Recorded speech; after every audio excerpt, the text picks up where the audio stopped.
Bien, pues así ya estamos todos listos. Esta es la intro que sé que tanto os gusta, que de hecho cuando lo ponemos para salir, no hay maneras de que se acabe el evento y lo tenemos que poner hasta 2 y 3 veces, lo sabemos. Y sin más preámbulo, vamos ya a presentar a la moderadora Evelyn Hollands, que nos va a hablar de qué va a consistir su mesa redonda, que aunque en el titular que habéis visto ponía sobre tips y marcas, sobre marcas y anunciantes, esto será el lunes, porque Evelyn, ¿qué tal? ¿Cómo estás? Bienvenida, buenas tardes. Muy bien. Thank you, Oscar. I'll switch directly to English as promised, because I think for some participants it's easier, and also I say hello to my students from Toulouse Business School. I hope they're connected and following the session. Awesome. Okay, let's see. What are you talking about this roundtable?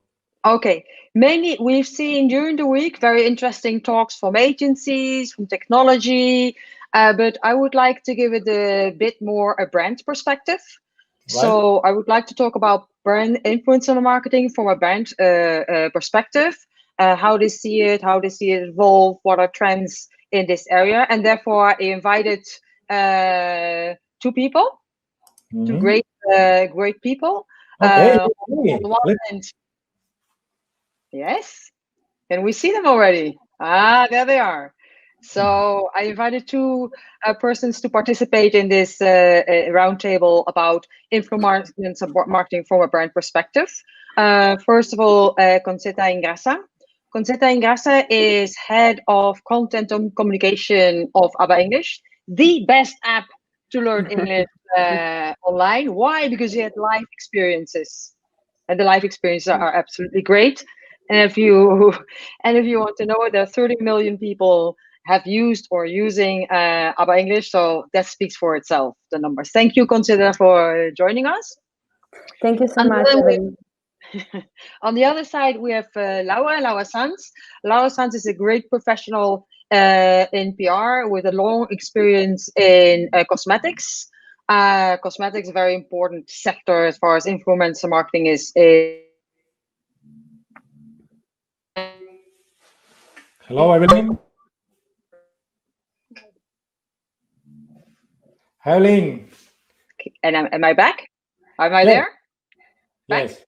Okay, let's go again. So Laura, an expert in cosmetics, but not only cosmetics. Recently, she is also involved in the wine sector, if I'm correct. So she can give us a broader perspective of different sectors in the influencer marketing sphere. So let's begin. Just one question. The roundtable will be all totally in English? Yes, if that's possible, but if there are interferences in Spanish, or you want to translate something, or you need me to translate something, feel free to interfere and we'll manage. Okay. Pues esta primera mesa redonda será prácticamente en inglés, aunque también habrá, pues bueno, se hablará también algo en español, pero que sepáis que esta primera será en inglés y que las posteriores ya será en castellano, ¿ok? Ok, pues todo tuyo. Okay, let me first give you a little bit of an introduction. Influencer marketing, of course, have been growing. Everybody will be talking about that. But this year, also influencer marketing has had a difficulty. And in fact, if you look at the numbers from Forrester, it has been decreasing 3%. There's not much if you compare it to a lot of areas. But besides from a more financial perspective, it also has been changing for more from a content perspective. And I wanted to ask you if you have in this year with COVID and activities like Black Lives Matter, have you seen a change in content? I'm not talking only about your brands, but from a personal perspective, have you seen that influencers are working more, and brands together are working more on a social conscious, a social responsibility level than before in other years? Me, Concetta? Yeah, you can go ahead, Laura. Go ahead, Laura. What I noticed is that the follower, just on the first month, okay, what we want is entertaining and learn. And yes, solidarity and all the actions if you are behind a brand, okay, of course. But what the follower wanted was entertaining and learn. And I guess Concetta in ABBA English will know. And in our case, in the cosmetic brand, okay, that I was working, it was key because we are a pharmaceutical laboratory, okay, and the expertise is key for us. We have to teach to the people how good our products and all the science that are behind there. Okay, so for us, it was a change of the all the strategy, and it means to change all the plan, all the marketing influencer plan, and all the things that were behind. But I guess Concetta could explain too. It was a change for all. Content and ideas and implementation for all. What would you think, Concetta? Do you have a perspective on this? Yes, I agree with what Laura has been explaining. I think that we assisted definitely to a shift in terms of companies being more responsible from a corporate social responsibility point of view. We especially, well, as you were saying, Evelyn, I work at ABBA English, which is part of the larger ecosystem of online learning, and especially in that sector, we saw so many companies taking steps into corporate social responsibility, making donations to governments, to schools, to private. So that was amazing. We saw this shift happening also for influencers. We saw a lot of influencers involved in, for example, crowdfundings. I can give you the example in Italy, for example, we have a very famous influencer. Well, she's famous worldwide, Chiara Ferragni, who with her husband, who is also a singer and influencer, they managed to do a crowdfunding and involve so many people of their community. And with the money that they were able to raise, they were able to build an hospital in a time of crisis and need. So definitely we saw this rise, really high level of corporate social responsibility, and at a time where people needed it, at a time where really social media came in and were a platform for people to be together and be part of a conversation and help. And if I remember well, you also developed activities in social responsibility to help out in COVID, to financing the development of scientific equipment, which afterwards could not be communicated due to by influencer because the match in timing, but also you were developing in all areas responsible products. Yeah, I can tell you more if you want about it. So we were asking ourselves what we could do in that moment, because we all felt so helpless, I think, back then, back in March, back in April. So one of the first things that we did was to open our technology to as many people as possible. So we gave out 1 million free subscriptions, free premium subscription of the ABBA English course, because there were so many people, and unfortunately still are around the world, that cannot go to school, and the access to technology and to online learning courses is not as wide as it was supposed to be. So that was one of the first actions. Then, as you were saying, we cooperated as well with a company called Oxygen, that they were developing a technology for respirators. And that was actually also the moment where we asked ourselves what we could do as a brand also for our students, because we felt so clearly that people were looking for a platform to connect and be able to, because even online learning, it still requires the human aspect of it. It's so important. So we were looking for a way to help people to connect, and this is where the live classes started, and we started to have sessions every day where people could come in, talk and take English lessons. So I think the progress of the online learning industry has been very interesting, as well as the influencer sector, how it has been changing this year. And I think, as I was saying before, towards a more you know, a more conscious, perhaps, mentality. Yeah, I think in a lot of sectors have seen that, and also there's a shift in sectors that have been using influencers, of course. And some sectors stopped because they stopped basically all the marketing activities, but Right. new sectors like online education entered. Cosmetics also made a shift, and I think that was reflected in the state of influence by Nicolas. Instead of well, the year before 2019 was very much focused on makeup.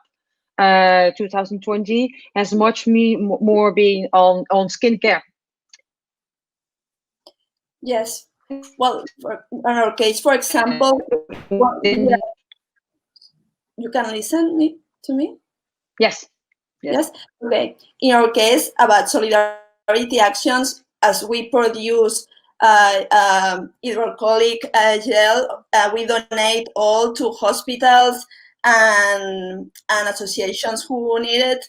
And then something that we did with influencers is that we were working with the long-term influencers that previously we were working. Okay, so we didn't start with the new ones that we plan to change this year. Okay, so they, for example, these influencers, they help us to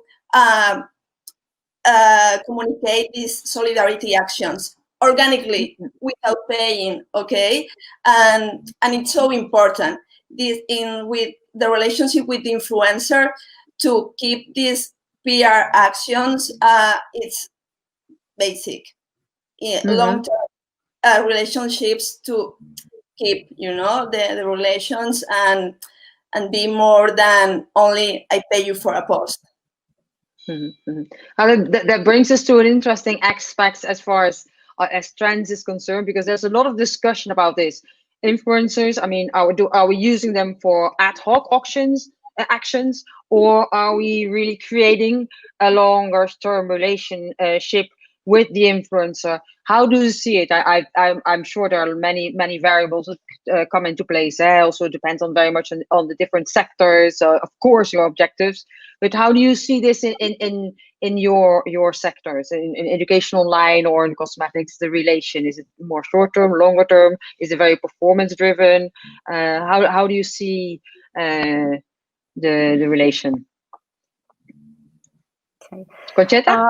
Yes. Okay. Well, I think it depends very much on the product that you're working on, but also on the stage of your company, because this determines a lot the budget that you have available and which time during the year you have that budget.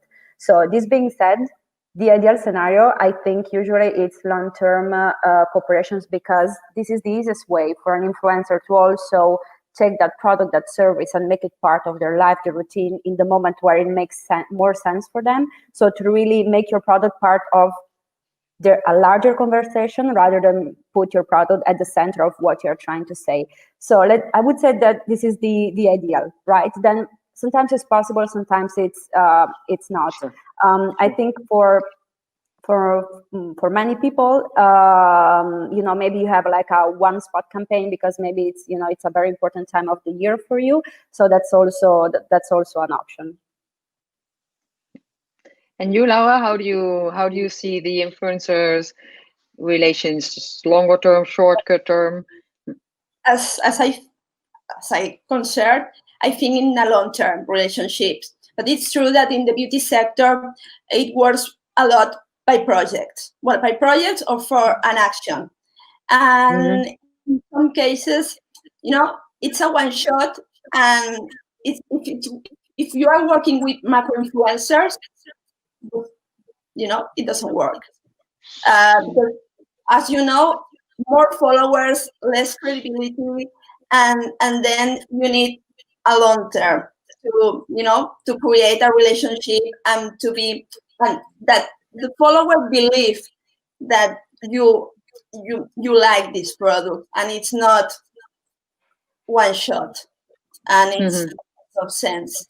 With other kinds of influencers, less followers, then maybe it's easier to believe that, okay, I'm trying and I like it, and of course that's. But if you want I think that if you want to be,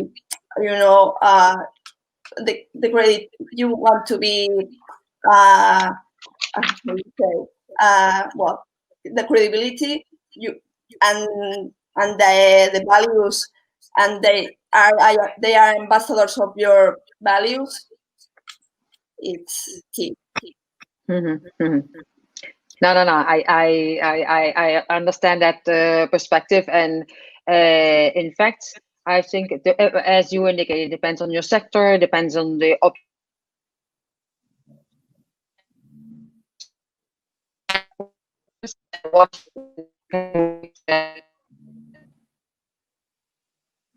it also depends on the maturity maybe of the organization as far as info marketing is concerned, because I think there are maybe three perspectives. I think it was Forrest who indicated from influence. One is the inspector as a medium, so it's really reach, and there you can use many influencers on a one-time shot to get a maximum reach, maximum impact in your audience.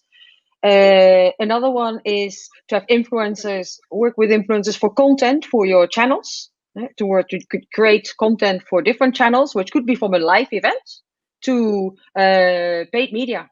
They could create the content from those perspective. And a really deep perspective really is the influencer as part of your customer experience, where you really would use influencers to educate your clients, or to really to educate, to add much credibility. For example, I'm giving you just an example of a Swiss brand in solar protection who uses architects. Architects is a different type of person. We would not classify them as an influencer prescriptor, yes, but the social media is just a communication channel. But first comes his profession as an architect. So here he is an influencer because there's social media, but they're built in the customer experience because they're part of the training, part of the explication of the product in different settings. So that's a whole different perspective, I think. But yes, short-term and long-term relations both are possible. I also would like to ask you if you've seen a switch, or for you, if we talk about influencer marketing, are there specific channels which for you are important and maybe surprisingly important? I mean, if we take on a global level, 80% of the influencer marketing campaigns is concentrated in Instagram, but there are more options than Instagram. And Concetta, I think she can tell us about that. Yeah, no, I was laughing because actually, Evelyn, when you invited me to the event, it got me thinking, to think about back in the past, all the experiences that I had with influencers. And I remind writing my university dissertation on blogging, because back in the days, that was influencer marketing. That was the origin of influencer marketing. And, yes. And now years have passed and things have changed so much.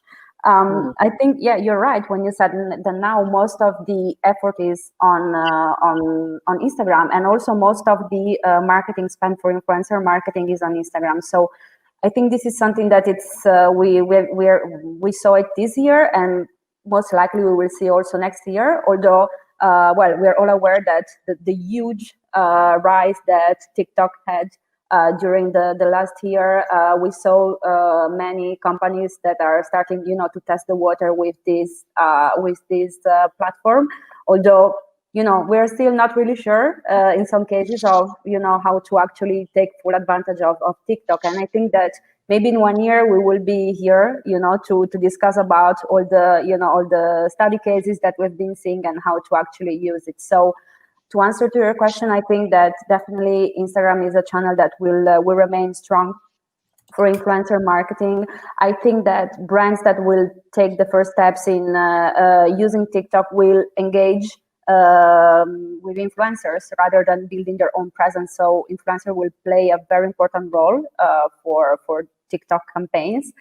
And then another channel that I think is, we don't talk about it often, but it's actually my favorite, which is YouTube. And it's my favorite because Compared to the other channels that we have, YouTube is a search engine. So the budget that you're putting there as a marketer for a video content, you are seeing it now, it's giving you value now, but if that video is done with a specific keyword strategy and, you know, thinking specifically where it has to fit your marketing funnel, this video will keep giving you value through the years. So that budget that you're spending, you know, that return on investment, you will keep getting it year after year after year. So that's very interesting from a return of investment point of view. Yes, thank you thank you, Concetta. Laura, do you have a perspective on the different platforms which you think are performing well, also specifically in the cosmetics and maybe in the wine? In the cases of cosmetics, well, the places where I was working, you know, the target was older. It's a skincare. You know, the teenagers, or target wasn't teenagers, and now we can speak about millennials, and just now millennials are starting to go to TikTok, but it's not the social network.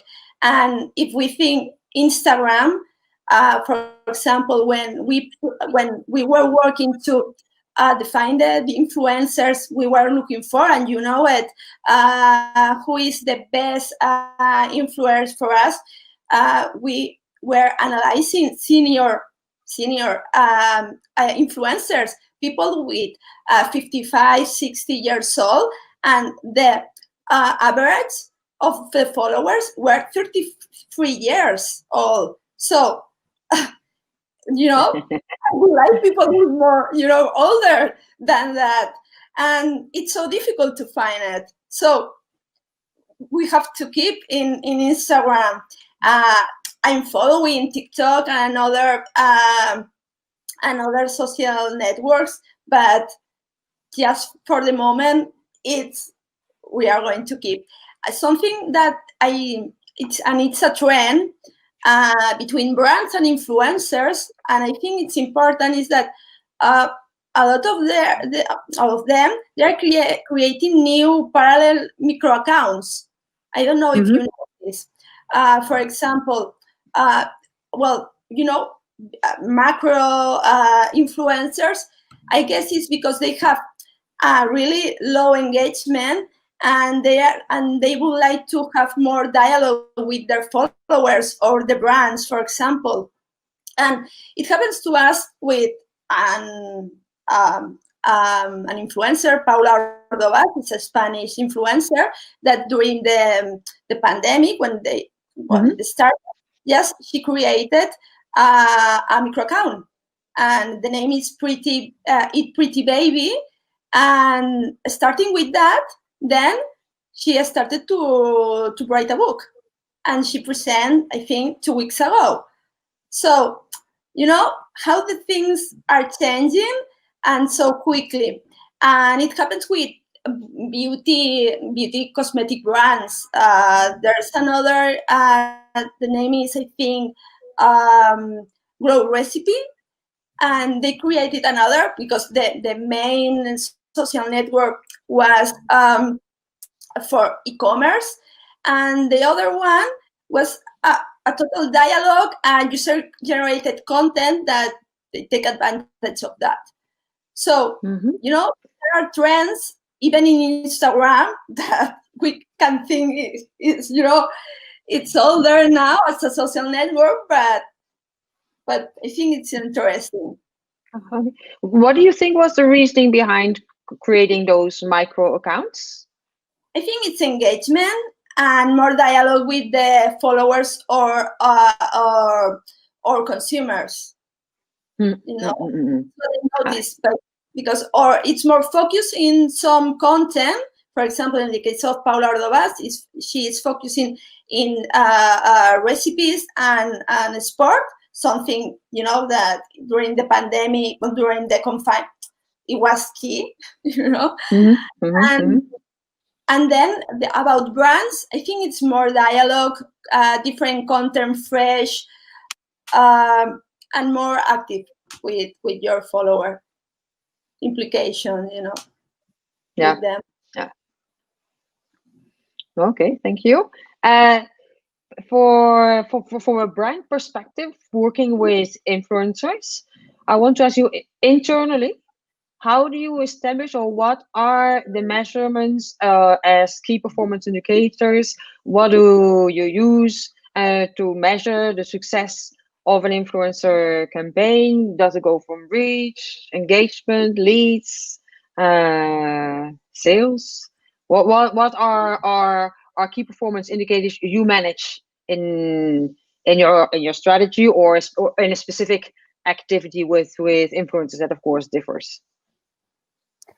Concetta? Well, I think first of all, it depends on the objective of your project. So let's say, and the need that you have, because I think that the first thing that we always have to keep in mind when we do influencer marketing, but overall social media strategies, the role that this specific project plays within the overall marketing strategy, and how this at the end is helping you and is helping your company succeed. So let's say that in this moment, you are in a moment where you need to grow your user base. So what you're looking for there is awareness and as much reach as possible.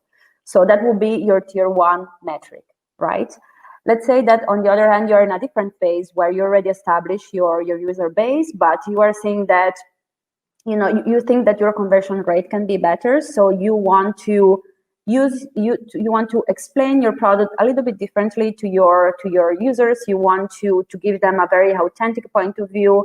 You want to create user generated content. You want to, you know, to build that trust. That, for example, there you could have a strategy of user generated content, and that could be one of the metrics that you would have to follow, or even look into how your action is impacting, hopefully, the bottom line, the bottom line. So, you know, really improving the overall conversion rate in that specific moment for that specific campaign. So I think it really depends on your objective, what you want to impact the moment of your company. And this is something that you have to have very clear before starting a campaign. Totally agree. Totally agree. How do you see this, Laura? Well, I agree with her. Yeah, I think we're very much aligned. Are there any specific parameters that you are using in the cosmetics world?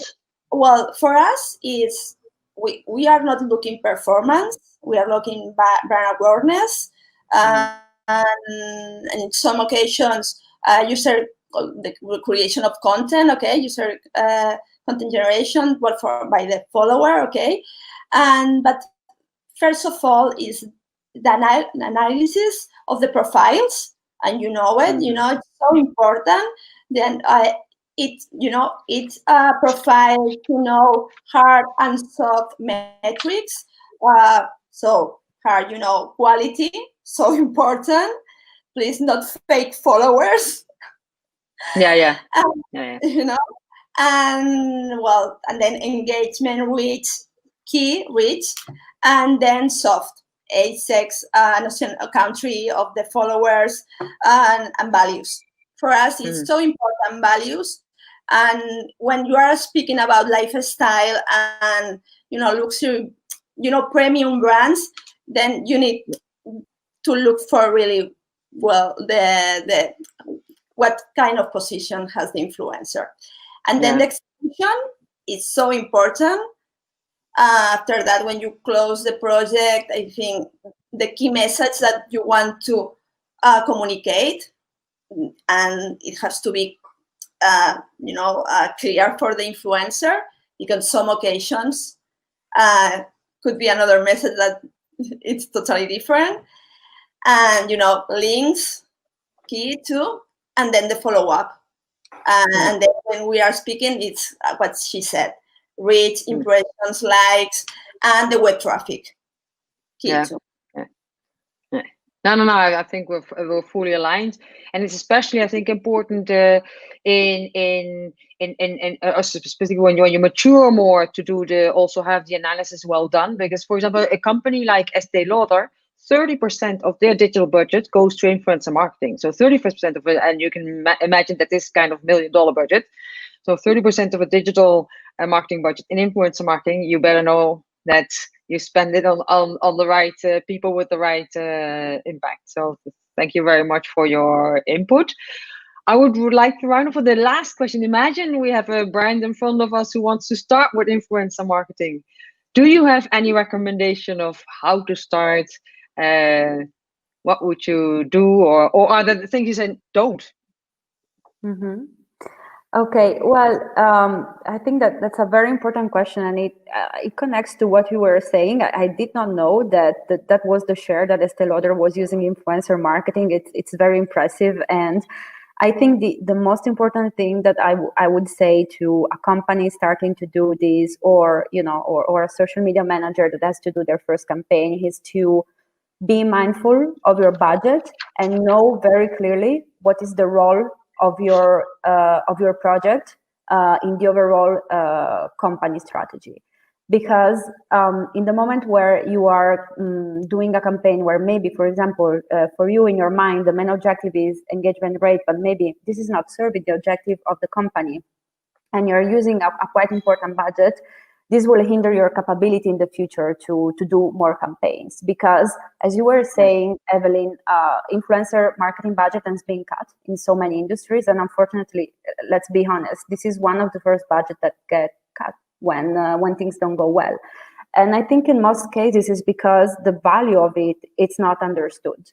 And the value of it's not understood because sometimes there are no clear objectives and no clear metrics that show, okay, this is what I did, and those are the results.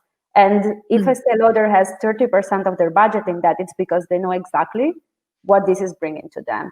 It may be not in terms of sales, but it can be in terms of, of brand reputation, in terms of awareness, in terms of recommendations. I don't know. Yeah. So for me, this is the recommendation that I would give. Is always keep in mind what is the purpose of your campaign and your influence and your social media strategy, keeping in consideration the goal of your company. Mm-hmm. Laura, do you have anything to add when it's a new company who starts? It's what she said. Okay, you have to know what your company wants.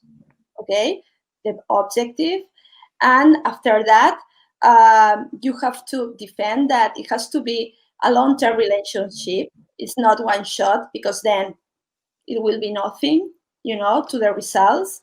You can demonstrate what is that. And so important that the project transmits the values of the brand. So important. When you're looking for the influencers, because they have to feel the same values, because there are no credibility in this case. And I think it's so important to create a good relationship with the influencer. There are work of PR behind that, so important that in some cases you don't know it, or the director, he doesn't know it, and it's so important, because then it's when you take advantage of these things, and it's when the organic things happens. Okay. And if you are in the majority of cases, maybe you are a small or medium brand, why not? Don't think that an influencer has to, as much followers than the best results. No. In some cases, if you work with micro or mid influencers, they have more credibility, and then you can get better results in some occasions for your brand. So don't think that it's, Chiara Ferragamo, for example, that it's super influencer star, the top influencer. No? For example, there are a lot of influencers and different kinds, and the important thing is that long-term values, and all the things have to be clear, writing about confusions, and the expectations too, define define the metrics, and then the follow-up and analyze. I think it's the key thing. True. I think there can be different relations. It can be short or long term. The ultimate objective, and depending on your industry, might be a long term relationships. I also would say to brands, don't hesitate to cut relationships with influencers that don't work. And to be very honest, because we've seen their influencers that create great content, or which work very well with the brand, or there might be influencers you've identified with the right criteria, but in the end do not create, or the content doesn't engage, for example, as much as you expected. From a personal perspective, I also think for brands, you need to negotiate. It's clear. I honestly, we've seen just in this last month some costs, some influencers we worked with increasing the cost without any justification, but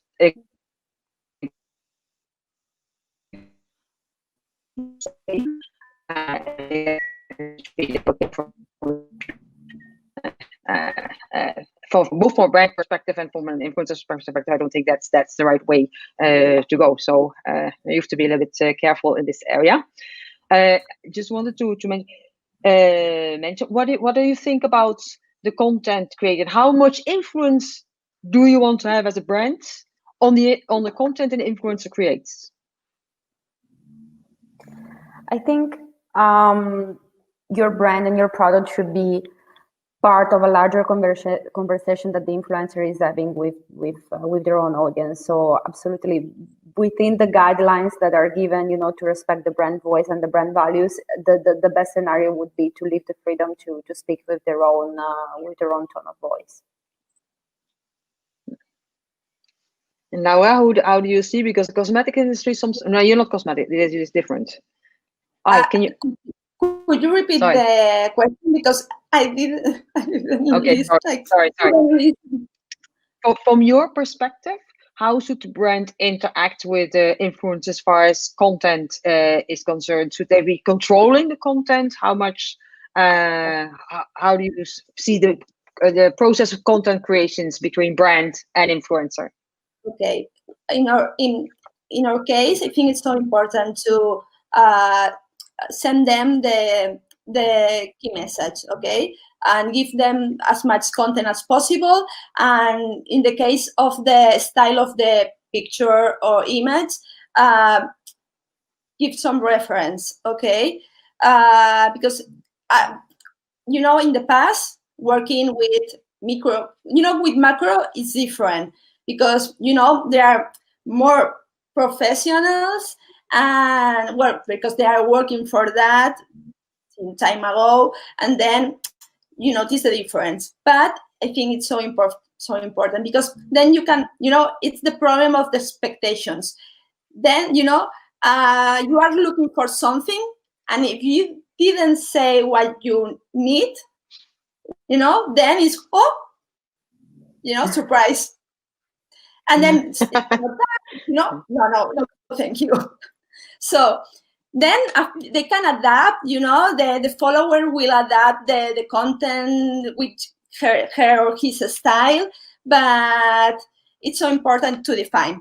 And writing, it has to be bright, and an email and all the details with the manager or directly, wherever. But it's so important, because you can find surprises, and then this could be. No, you're right. A good briefing and a contractual agreement about what is the working relation between brand and influencers is absolutely necessary. Okay, I think we are almost on time, so I'm not sure if there are any questions. Oscar? Okay, thank you so much. Well, my friend Hernan. We only have one question. Here they are speaking about if it's easier to do segmentation with micro accounts than with macro accounts of influencers. I don't know. They are asking this in the chat. What do you understand by segmentation of macro, micro? Or you mean analysis? If it's easier to arrive to your objective public with micro than with macro accounts? They're asking me on the chat. I don't know. Who wants to answer? It depends of, depends. It's not depends of the influencer. It depends if you have a tool, and then you look for, well, if they were working with some tools, about influencers. Well, the question was in English or Spanish, because if you want, I can answer in Spanish. Yeah, si quieres podemos contestar en castellano. La he lanzado en inglés porque la han hecho en inglés, pero supongo que por el como. Okay, so no problem. So when you are working with a tool or something, they give you all that information. So the nationality of the followers, they just all. So it's the filter, and it's not a problem. Maybe, in the case of an analysis, it's easier to take a look to one follower instead of a lot of them. But, it's a work of an analysis, and it depends on the strategy. If you go to, if you are going to work with one macro or with a lot micro, it depends. You can have the data for any type of influencer in detail, as long as they have around 4,000 to 5,000 followers. I would say at least the tools available right now will give you this information. Okay, it's all. Yeah, that's all. There are no more questions. Thank you. Okay. Thank you so much. It was very, very interesting. And please stay in backstage, okay, and see the all complete video conference. Okay, thank you. Thank you. Bye See bye. you. ¿Hay algún comentario más? Okay. One question. No, pues. Hola. Hernán. ¿Qué? No, ahora dice, por aquí, ahora mismo no hay preguntas en el... No, por aquí no, por delante tuyo está. ¿Eh? Ah, decía que no era una pregunta. Venga. Ok, vámonos. Yes, it's what I was explaining about the micro accounts that some macro influencers or branding were creating, that maybe it's to do market segmentation, of course, and it's content and go directly to this target.